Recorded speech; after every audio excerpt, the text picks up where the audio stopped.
আমাদের স্কুল ১৫০ বছর অতিক্রম করেছে। তো সারা বছরই আমাদের স্কুলে নানান ধরনের কাজ হয়। পড়াশোনার পাশাপাশি এক্সট্রা ক্যারিকুলার অ্যাক্টিভিটিস এসব ছাত্রদের মধ্যে থাকে, যেমন নিয়মিতভাবে খেলাধুলা, ফুটবল প্রতিযোগিতা, ক্রিকেট প্রতিযোগিতা বিভিন্ন শ্রেণীর মধ্যে। সরস্বতী পুজো এটা আমাদের খুব ধুমধাম করেই হয় এবং এতদ অঞ্চলের প্রায় প্রতিটি মানুষ আমাদের এই স্কুলের পুজো দেখতে আসেন।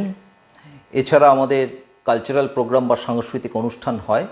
কিছুদিন আগেই হয়ে গেল, গত বছর অক্টোবর মাসেই হয়ে গেল, যেখানে কৃতী ছাত্রদের পুরস্কার দেওয়া হয়, ছাত্ররা সাংস্কৃতিক অনুষ্ঠান করে।